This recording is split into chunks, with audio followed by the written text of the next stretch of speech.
ज्यादातर civil engineers को staircase की जो आपकी फॉर्मवर्क होती है उसकी कैलकुलेशन करने में काफी प्रॉब्लम आती है।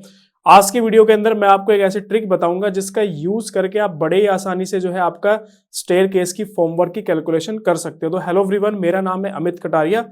आप सभी का स्वागत है सॉलिट्यूड एजुकेशन के यूट्यूब चैनल पे।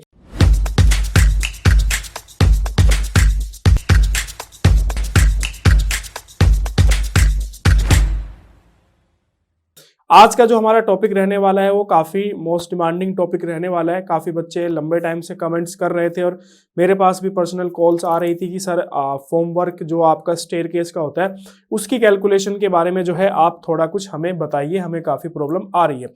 तो ड्राइंग रीडिंग वाला जो पार्ट था हमारा स्टेयरकेस का वो ऑलरेडी हम लोग कंप्लीट कर चुके हैं। आप जाके वो वीडियो देख लेना, उसका लिंक मैं वीडियो के डिस्क्रिप्शन में आपको प्रोवाइड करा दूंगा, जिसके अंदर मैंने आपका ये जो हमारा स्टेयरकेस था इसकी बेसिकली ड्राइंग्स को कैसे रीड किया जाता है वो सारी चीजें हम लोगों ने आपका यहाँ पे डिस्कस किया था। एक बार मोटा मोटी मैं आपको बता देता हूँ। इसकी जो आपकी विड्थ है स्टेयरकेस की वो आपका 175 है और यहाँ पे 1200 mm इसकी आपकी विड्थ है और राइजर जो है आपका वो 175 है और आपका जो ट्रेड है वो आपका 250 का यहाँ पे रहने वाला है। इसके अंदर एक और चीज है स्टेयरकेस के अंदर, थोड़ा सा मैं आपको बता देता हूँ, आपको थोड़ा अपनी तरफ से आप होमवर्क कर लीजिएगा। इस पे आपका जो ये वाली लैंडिंग है, जो मिड लैंडिंग है स्टेयरकेस की, उसकी विड्थ अलग है और जो आपकी टॉप लैंडिंग है उसकी बेसिकली जो यहाँ पे विड्थ है वो यहाँ पे अलग रहने वाली है। ठीक है, तो यहाँ पे थोड़ा सा कैलकुलेशंस आप कर लेना। ये आपका बेसिकली 1200 है, ठीक है, और ये मेरे 8 स्टेप है। एक स्टेप मेरा आपका जो है कितना है आपका 250 का, तो टोटल 8 स्टेप यहाँ पे है, तो ये आपका 2000 हो जाएगा। टोटल डिस्टेंस मेरे पास में 5566 दी गई है आउटर से आउटर फेस की, तो मैं बड़े आराम से ये वाली कैलकुलेशंस कर सकता हूं। तो आपका एक साइड की जो लैंडिंग है उसकी विड्थ थोड़ी ज्यादा है और दूसरे साइड की जो आपका लैंडिंग है, दूसरे साइड की आपकी जो लैंडिंग है टॉप लैंडिंग, वो आपकी क्या है, कम है। ठीक है, मतलब ज्यादा है। देखोगे तो अगर स्टेयरकेस के अंदर, तो ये वाला जो पार्ट है इसको हम लोग बोलते हैं आपका मिड लैंडिंग, ठीक है, और ये वाला जो पार्ट होता है आपका, ये होती है आपकी टॉप लैंडिंग, क्योंकि हम फ्लोर पे जाके आपका लैंड कर जाते हैं। ठीक है, अब चलते हैं। मैंने यहाँ पे एक सेक्शन बेसिकली ड्रॉ किया हुआ है। एक्चुअली ये वाली जो ड्राइंग थी ये नोट टू स्केल थी आपका, तो यहाँ पे एक्चुअल डायमेंशन हमें मिल नहीं पा रही थी, इसलिए मैंने आपका यहाँ पे एक सेक्शन जो है वो आपका ड्रॉ किया है। टोटल अगर आप विड्थ देखोगे तो 5560 है, जो कि मेरी आपकी इस ड्राइंग के अंदर है 5560। फ्लोर की अगर आप हाइट देखोगे तो यहाँ पे 3150 मेरी फ्लोर की हाइट है, अगेन मेरी 3150 यहाँ पे फ्लोर की हाइट है। राइजर मेरा आपका 175 है और ट्रेड मेरा आपका 250 है। तो यहाँ पे ये सारी कैलकुलेशंस मैंने यहाँ पे ड्राइंग के अंदर ड्रॉ की हुई है और आपका ये जो थिकनेस है स्लैब की वो आपका 150 है। ठीक है, जो कि स्ट्रक्चरल ड्राइंग के अंदर हम लोग आपका देख चुके थे। अब किसी भी स्टेयरकेस की जो हम फॉर्मवर्क कैलकुलेट करते हैं तो उसके अंदर डिफरेंट डिफरेंट पार्ट होते हैं, सभी को वन बाय वन डिस्कस करेंगे। फर्स्ट पार्ट तो होता है आपका ये वाला, ठीक है, जो मैं यहाँ पे ये ड्रॉ कर रहा हूँ। सेकंड पार्ट ये स्लोप वाला पार्ट मेरा हो गया और थर्ड पार्ट हो गया मेरा आपका ये वाला पार्ट। ठीक है, इसके अलावा फोर्थ पार्ट जो हमारी ये जो स्लैब है, स्लैब के साइड में जो आपका फॉर्मवर्क लगेगा ये हो गया मेरा आपका फोर्थ पार्ट। ठीक है, तो सारे पार्ट्स को डिस्कस करेंगे। आपका यहाँ पे जो मेरा फोर्थ पार्ट रहेगा वो आप लोगों के लिए होमवर्क रहेगा, उसकी कैलकुलेशंस करके आपको कमेंट सेक्शन में कमेंट करना है। फर्स्ट सेकंड थर्ड हम आज की वीडियो के अंदर कैलकुलेट करेंगे। तो चलते हैं। सबसे पहले देखो, मैं ये स्लोप वाला जो पार्ट है मेरा, बेसिकली इसकी कैलकुलेशन हम लोग यहाँ पे करेंगे। तो बड़ा ही आसान तरीका है, ज्यादातर सिविल इंजीनियर जो है इसके बारे में जानते हैं। सिंपल, आपको कुछ नहीं करना है। ये मेरा स्लोप हो गया बेसिकली, ठीक है, ये मेरी हॉरिजॉन्टल डिस्टेंस है और ये मेरी वर्टिकल डिस्टेंस है। मुझे वर्टिकल डिस्टेंस भी पता है, मुझे आपका जो है हॉरिजॉन्टल डिस्टेंस भी पता है। पाइथागोरस थ्योरम की हेल्प से मैं इसको बड़े ही आसानी से कैलकुलेट कर सकता हूं। जैसे मैं ये L मान लेता हूं। अब ये हाइट कैसे निकलेगी, यहाँ पे देखो नंबर ऑफ स्टेप देखो कितने, 1 2 3 4 5 6 7 8 9। नंबर ऑफ राइजर आपको गिनने, तो नंबर ऑफ राइजर 9 है। एक राइजर की हाइट आपका 75 है, तो 9 इंटू 75 कितना हो जाएगा, 9 इंटू 175। मैं 75 कह रहा था, 175 है, तो 9 इंटू 175 बेसिकली ये हो जाएगा आपका 1.575। ठीक है, तो यहाँ पे लिख लेते हैं 1.575। सेम ऐसे अगर आप देखोगे तो अगर हम नंबर ऑफ आपके जो ट्रेड है वो अगर आप यहाँ पे गिन लें तो मुझे ये यहाँ पे बेसिकली पता चल जाएगा। यहाँ पे मैं ड्रॉ कर देता हूँ कुछ इस तरीके से। ठीक है, तो यहाँ पे भी देखो 1 2 3 4 5 6 7 8 9 है और एक उसका कितना है आपका, यहाँ पे एक मेरे उसका जो है आपका वो बेसिकली आपका कितना है, 250 है। तो 250 इंटू 9 अगर आप यहाँ पे करोगे तो ये मेरी डिस्टेंस आ जाएगी ये मेरा आ जाएगा 2.25। ठीक है, अब बाकी की कैलकुलेशंस हम लोग जो है आपका यहाँ पे करते हैं। तो मेरा यहाँ पे आपका जो वैल्यू हो जाएगी आपका, मैं एक बार कैलकुलेटर ऑन कर लेता हूँ आपका,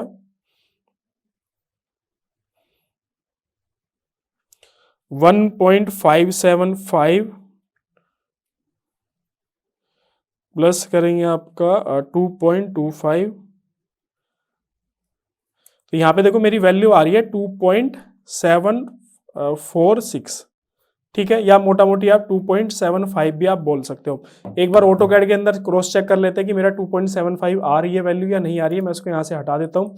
आपका यहाँ पे जो मेरी डायमेंशंस है, इससे हम लोग यहाँ पे अलाइन डायमेंशन दिस और आपका दिस, जस्ट मिनट कुछ, ये देखो 2.2746 जो भी कैलकुलेशन हम लोगों ने किया था, बिल्कुल सेम एग्जैक्ट मेरी यहाँ पे कैलकुलेशंस जो है वो आपका आ रही है। तो फर्स्ट हमारा जो पार्ट है वो कंप्लीट हो गया। सेकंड अब हम पार्ट डिस्कस करते हैं। मैं इसकी कैलकुलेशन बेसिकली यहाँ पे करता हूँ। अगर आप स्टेयरकेस की ड्राइंग को ध्यान से देखोगे या स्टेयरकेस को आप फिजिकली भी अगर आप जाके देखोगे, तो जब बेसिकली स्टेयरकेस का जो स्लोप टूटता है आपका, अगर यहाँ पे देखो इस पर्टिकुलर लैंडिंग से अगर आप देखोगे, जब हम किसी लैंडिंग से ऊपर की तरफ जा रहे हैं, ठीक है, मान लो मैं इस लैंडिंग पे खड़ा हूं, इस लैंडिंग से मैं ऊपर की तरफ जा रहा हूं, ठीक है, तो यहाँ पे देखो मैं इस लैंडिंग पे यहाँ पे खड़ा हूं, यहाँ से मैं ऊपर की तरफ जा रहा हूं, तो मेरा स्लोप जो होता है, जो मेरा स्टेप की जो लाइन होती है, उससे थोड़ा सा आगे से जाके टूटता है, ठीक है। ये मेरी लाइन किसकी है? ये वाली लाइन मेरी स्टेप की लाइन है, और अगर आप देखोगे तो इससे थोड़ा कुछ पर्टिकुलर डिस्टेंस पे आगे जाके आपका जो है मेरा यहाँ पे जो स्लोप है वो आपका यहाँ पे टूट रहा है, ठीक है। जब हम इस वाली लैंडिंग पे जाते हैं, ठीक है, जब हम ऊपर जाके एक लैंडिंग पे पहुंचते हैं आपका, तो यहाँ पे अगर आप देखोगे तो यहाँ पे मेरा स्टेप की जो लाइन है, मैं यहाँ पे एक लाइन ड्रॉ कर देता हूं, मैं यहाँ पे लाइन मैंने ड्रॉ की, तो मेरा जो स्लोप जा रहा है वो थोड़ा सा स्टेप की लाइन से थोड़ा आगे यहाँ पे जा रहा है। तो ये वाली जो डिस्टेंस होती है बेसिकली ये एक्स्ट्रा डिस्टेंस होती है आपका, जब भी हम स्टेयरकेस के अंदर आपका कैलकुलेशंस करते हैं। तो यहाँ पे अगर आप इस पर्टिकुलर लैंडिंग के अंदर अगर आप देखोगे तो इसकी टोटल विड्थ मेरी कितनी है? आपका लैंडिंग की विड्थ मेरी आपकी 1200 mm है ड्राइंग के अकॉर्डिंग, 230 का आपका ब्रिक वर्क है, तो मेरी ये टोटल डिस्टेंस आपकी यहाँ पे कितनी हो गई? अगर आप इसको देखोगे तो मेरी लैंडिंग की यहाँ पे विड्थ 1430 है। लेकिन मुझे जो बच्चों कैलकुलेशन करना है वो कैलकुलेशन करना है इस पर्टिकुलर डिस्टेंस का, मुझे कैलकुलेशन करना है इस पर्टिकुलर डिस्टेंस का। तो ये पर्टिकुलर डिस्टेंस कैलकुलेट करने के लिए मुझे क्या करना पड़ेगा? सबसे पहले मेरे पास टोटल डिस्टेंस है 1430, ठीक है, उसमें से मैं ये जो मेरी बीम की विड्थ है ये माइनस कर दूंगा। बीम की विड्थ मेरी 230 है, वो मुझे स्ट्रक्चरल ड्राइंग से पता चल जाएगी। उसके बाद मैं माइनस क्या करूंगा? अगर आप देखोगे तो 1430 जो मेरी डिस्टेंस है वो आपका इस लाइन तक की डिस्टेंस है, ठीक है, और अगर आप इस लाइन तक, इन दोनों लाइनों के बीच का स्पेस देखोगे तो ये मेरा स्टेप है 250, तो यहाँ पे 250 मैंने और माइनस कर दिया। अगर 300 है तो 300 माइनस होगा। माइनस मैं करूंगा जो मेरा आपका ये वाला पोर्शन है, इसको फिलहाल मैं यहाँ पे जो है आपका x लिख लेता हूं। अब क्या होता है कि मुझे ये भी पता है, ये भी पता है, ये भी पता है, लेकिन मुझे x नहीं पता है कि मेरी बेसिकली ये जो स्लोप आगे जाके टूट रहा है मेरा आपका, वो कितनी डिस्टेंस पे जाके टूट रहा है। तो बेसिकली इसका एक फॉर्मूला होता है, जो फॉर्मूला आपका क्या होता है? ये फॉर्मूला होता है d upon cos theta minus d upon tan theta, ठीक है। ज्योमेट्रिकल कैलकुलेशन के बेसिस पे ये फॉर्मूला मैंने बनाया है। आपको कहीं पे भी किसी भी अदर प्लेटफॉर्म पे या यूट्यूब चैनल पे आपको ये फॉर्मूला नहीं देखने के लिए मिलने वाला है, मैं आपको अभी बता दे रहा हूँ। ये फॉर्मूला ज्योमेट्रिकल कैलकुलेशन के बेसिस पे जो है फॉर्मूला ये मैंने बनाया है। अगर आप इसके अंदर वैल्यू पुट करोगे, डी मेरा क्या होगा? डी हमेशा आपको जो भी आपकी वेस्ट स्लैब होगी उसकी थिकनेस आपको यहाँ पे देनी है। थीटा आपका क्या रहेगा? जो भी आपका स्टेयरकेस का एंगल रहेगा वो आपको यहाँ पे थीटा मेंशन करना है। अगर आप इस पर्टिकुलर फॉर्मूले के अंदर वैल्यू पुट करोगे तो ये 150 अपॉन कोस थीटा की वैल्यू है हमारा, थीटा यहाँ पे 35 है। अभी मैं दिखा दूंगा आपको कि थीटा 35 कैसे है, डिवाइडेड बाई टेन थीटा। अगर टेन 35 इसकी कैलकुलेशन अगर हम लोग यहाँ पे करेंगे तो मैं यहाँ पे कैलकुलेटर ले लेता हूँ आपका 150 divided by cos 35 divided by cos 35 minus 150 divided by ten 35। यहाँ पे मैंने टेन 35 किया, तो यहाँ पे देखो मेरी जो वैल्यू आ रही है वो आ रही है 47.294, ठीक है। इसमें अगर मैं वैल्यू पुट करता हूँ तो यहाँ पे अभी मैं क्या करता हूँ कि यहाँ पे ये जो है 47.29, यहाँ पे हम लोग जो है x की वैल्यू 47.294 यहाँ पे पुट कर लेते हैं और मेरी ये वाली कैलकुलेशन हम लोग करते हैं कि ये एक्चुअली मेरी कैलकुलेशन कितनी आ रही है। तो 1430 माइनस 230 माइनस 250 माइनस 47.294, तो ये वैल्यू मेरी आ रही है 902.706। ठीक है, अभी यहाँ पे क्रॉस चेक मैं करवा देता हूँ आपको, मैं इसको हटा देता हूँ। अगर आप देखोगे तो ये डिस्टेंस में DLI एंटर मैंने किया दिस और दिस, तो यहाँ पे देखो हमारी जो वैल्यू आ रही थी वो 47.29 आ रही थी और एक्चुअल यहाँ पे जब हम ऑटोकैड के अंदर चेक करें तो 47.28 मेरी वैल्यू आ रही है। तो आप पता कर सकते हैं कि मेरा जो फॉर्मूला है वो बिल्कुल करेक्ट है। इसके बाद ये हमारी 902 पॉइंट समथिंग आई थी, तो इसको भी चेक कर लेते हैं कि मेरी 902 पॉइंट समथिंग आई है कि या नहीं है। तो यहाँ पे आप देखोगे तो 902.72, 2-4 mm का जो है आपकी वैल्यू इधर उधर हो सकती है, बाकी वैल्यू आपकी यहाँ पे कैलकुलेट होकर एग्जैक्ट आएगी। ठीक है, तो ये भी मेरी वैल्यू आ गई 902। मुझे ये भी पता है ये मेरी कितनी थी आपका 2 पॉइंट समथिंग। यहाँ पे मैं एक बार इसको भी कर लेता हूँ, यहाँ पे हो गई DLI एंटर। ठीक है, मैं यहाँ से और यहाँ तक की डिस्टेंस मेरी देखो आपका कितनी है, एक बार फिर से दोबारा कर लेते हैं। DLI एंटर, मैंने यहाँ से पॉइंट पिक किया और मेरा ये वाला पॉइंट है। यहाँ पे देखो मेरी वैल्यू आ रही है 2130, लेकिन मुझे बेसिकली वैल्यू कौन सी चाहिए, इस पॉइंट से लेके इस पॉइंट तक की वैल्यू। ठीक है, मैं यहाँ पे ड्रॉ कर लेता हूँ, मुझे इस पॉइंट से लेके यहाँ से लेके और इस लाइन तक की मुझे टोटल डिस्टेंस यहाँ पे क्या करनी है, कैलकुलेट करनी है। तो इसको कैलकुलेट करने के लिए यहाँ पे देखो टोटल मेरे पास में 2130 है, उसमें से मैं माइनस कर दूंगा कौन सा पोर्शन, ये वाला पोर्शन 230। तो मैं यहाँ से 230 इसमें से माइनस कर दूंगा। अब यहाँ पे देखो प्लस करना पड़ेगा क्योंकि ये 2130 मेरी इस पॉइंट तक की वैल्यू है।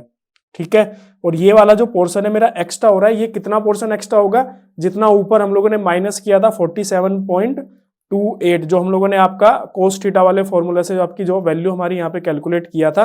तो यहाँ पे देखो 3130 माइनस 230 प्लस 47.28, तो यहाँ पे मेरी वैल्यू आ रही है कितनी, 1947.28, या फिर सीधे सीधे आप बोल सकते हो कि 1.95 मेरी यहाँ पे वैल्यू आ रही है। तो यहाँ पे DLI करते हैं और ये मेरा फर्स्ट पॉइंट और ये मेरा सेकंड पॉइंट, तो यहाँ पे देखो 1.947 मेरी वैल्यू आ रही है। तो राउंड फिगर के अंदर करेंगे तो 1.95 मेरी यहाँ पे वैल्यू ये आ जाएगी। ठीक है, और ये देखो 47 मैंने ऐड किया था, तो यहाँ पे अगर आप इसकी कैलकुलेशन करोगे तो ये देखो सेम आपका 47.28 आपका जो है सेम आपकी वैल्यू यहाँ पे आ रही है। अब यहाँ पे देखो हमारे पास में सारी वैल्यूज यहाँ पे आ चुकी है, बस हमें क्या करना है, इसकी विड्थ से इसको मल्टीप्लाई कर देना है।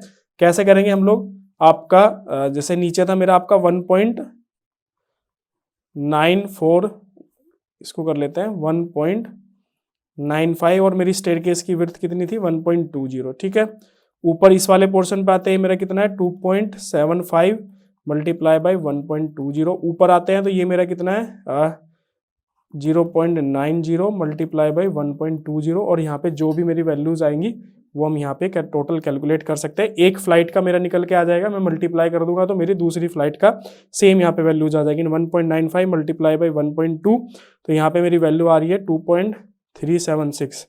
नीचे देखते हैं 2.75 मल्टीप्लाई बाई 1.2, ये मेरी वैल्यू आ रही है 3.30, और नीचे 0.9 multiply by 1.2, 0.9 multiply by 0.9 multiply by 1.2, ये हो गया मेरा 1.08। ठीक है, तो यहाँ पे आता है 2.376 प्लस 3.3 प्लस 1.08, नीचे आ गया मेरा कितना 6 इतने स्क्वायर मीटर। ठीक है, ये एक फ्लाइट का आया। सेम ऐसी मेरी फ्लाइट ऊपर भी जा रही है तो 2 से मल्टीप्लाई कर दोगे तो आपका एक फ्लोर के स्टेयरकेस की यहाँ पे वैल्यू आ जाएगी। अब आपको कैलकुलेट क्या करना है, जो मेरी ये साइड में आपका यहाँ पे शटरिंग लग रही है उसकी कैलकुलेशन आपको करनी है। और आपको हिंट दे देता हूँ, जैसे ये स्लोप पे कितनी लगेगी तो 2.75 मल्टीप्लाई बाई 0.15। ठीक है, एक साइड लगेगी, दूसरी साइड भी तो 2 से मल्टीप्लाई कर देंगे। तो इस तरीके से आप इसकी कैलकुलेशंस कर सकते हो। अब यहाँ पे सारी चीजों में एक कंफ्यूजन ये हो रहा होगा आप लोगों को कि सर ये कैसे पता चलेगा कि कहाँ पे हमारा माइनस हो रहा है और कहाँ पे प्लस हो रहा है।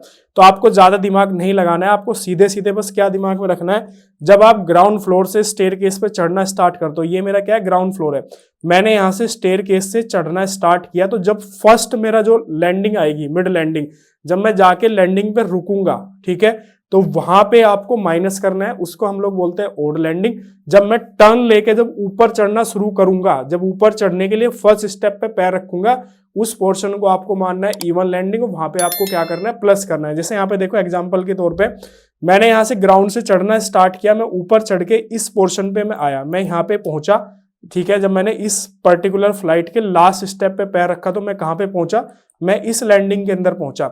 अगर आप इस लैंडिंग को ध्यान से देखोगे तो इसकी जो विड्थ है यहाँ पे, अगर इसकी विड्थ 1200 mm है तो उस 1200 mm के अंदर जो आपका ये लास्ट वाला स्टेप है, कौन से वाला, ये वाला लास्ट स्टेप, इसकी विड्थ जो है इसके अंदर आपका इंक्लूड रहती है। अगर आप फिजिकली भी साइट पे जाके देखोगे तो आपको चीज समझ में आ जाएगी। तो आपको यहाँ पे माइनस करना है। अब मैं यहाँ से टर्न लेके ऊपर मैंने चढ़ना स्टार्ट किया, जब मैं यहाँ से टर्न लेके ऊपर की तरफ चढ़ना स्टार्ट करूंगा, जैसे यहाँ पे ऊपर आके देखते हैं कि अब मैं उधर से यहाँ से टर्न लेके ऊपर चढ़ना स्टार्ट किया, तो ये मेरा कौन सा स्टेप है, यहाँ पे ये फर्स्ट स्टेप है। तो यहाँ पे अगर आप देखोगे तो यहाँ पे मुझे इसके अंदर क्या करना है, आपका लैंडिंग की जब मैं विड्थ कैलकुलेट कर रहा हूँ तो मुझे यहाँ पे ऐड करना है। तो बस ये चीज आपको ध्यान रखनी है। मैं इसको कैसे ध्यान रखता हूँ, स्टेयरकेस पे जब फर्स्ट फ्लाइट लेके चढ़ते हैं, मिड लैंडिंग आते हैं, उसको मैं ओड मानता हूँ। टर्न लेके जब मैं ऊपर चढ़ना स्टार्ट करता हूं तो उस पोर्शन को मैं इवन मानता हूं। तो ओड पे मैं माइनस करता हूं और इवन पे मैं प्लस करता हूं। तो ये मैंने एक थंब रूल अपना बनाया हुआ है और ये आपका, आप लोग भी इसको इस तरीके से याद रखोगे तो आपको कभी भी कोई भी कंफ्यूजन इसके अंदर नहीं होने वाला है, ठीक है। तो यहाँ पे ऑटोकैड को यूज मैंने इसलिए किया ताकि सारी की सारी वैल्यूज जो है वो आपको यहाँ पे मैं क्रॉस चेक आपको करवा सकूं, ताकि आपको जो है कोई भी बाद में कंफ्यूजन ना रहे। और बाकी अगर आप ये सोच रहे हैं कि ये वाला जो फॉर्मूला है आपका कोस थीटा अपॉन जो मेरा ये ऑफसेट था, इसका फॉर्मूला मैंने लिखा था यहाँ पे D upon cos theta minus D upon total आपका यहाँ पे टेन थीटा आएगा। तो ये बेसिकली जो यहाँ पे ज्योमेट्रिकल कैलकुलेशंस करने के बाद में जो आपका एक फॉर्मूला निकल के आया वो आपका ये फॉर्मूला है। अलग अलग कैलकुलेशंस को मर्ज करके मैंने आपका ये फॉर्मूला बनाया है, जिसकी हेल्प से हम लोग जो आपका किसी भी डॉगलेग स्टेयरकेस के केस में आपका ये जो ऑफसेट यहाँ पे आता है इसको आपका आसानी से कैलकुलेट कर सकते हैं, ठीक है। अब आपको यहाँ पे ये जो एंगल है, यहाँ पे देखो ये मेरा एंगल 35 है। आप इस एंगल को वैसे भी कैलकुलेट कर सकते हो। कैसे कैलकुलेट कर सकते हो कि सिंपल आपको, अगर आपके पास ऑटोकैड नहीं है, आप सिंपल जो है इस तरीके से एक राइट एंगल ट्रायंगल बनाइए। उसके बाद आपको हाइट पता चल जाएगी, राइजर की हेल्प से आपको ट्रेड की हेल्प से ये पता चल जाएगा। तो आप यहाँ पे टेन थीटा का फॉर्मूला लगा के आप बड़े आसानी से ये जो एंगल है वो कैलकुलेट कर सकते हो, ठीक है। बाकी फॉर्मूला मैंने आपको बता दिया, इस फॉर्मूले को यूज करके आप बड़े आसानी से इसको कैलकुलेट कर सकते हैं। वीडियो अच्छा लगा हो तो लाइक शेयर करना, चैनल को सब्सक्राइब नहीं किया तो चैनल को जरूर सब्सक्राइब करना। नेक्स्ट वीडियो आपको बता देता हूँ कि इसकी आरसीसी की कैलकुलेशंस जो है मैं आपका अपलोड करूंगा, लेकिन वो जब भी अपलोड करूंगा जब आप एक तो इसका जो आंसर है, जो साइड की कैलकुलेशंस है शटरिंग की, उसका आप कमेंट सेक्शन में कमेंट करोगे। साथ ही साथ आप रिक्वेस्ट करोगे कि सर आरसीसी की वीडियो प्रोवाइड कराइए, तो मैं जितने ज़्यादा कमेंट आएंगे उतनी जल्दी जो है आपका वीडियो प्रोवाइड कराने की कोशिश करूंगा। तो मिलते हैं आपसे नेक्स्ट वीडियो के अंदर। Okay, thank you. Channel subscribe कर लेना, ठीक है। Thank you.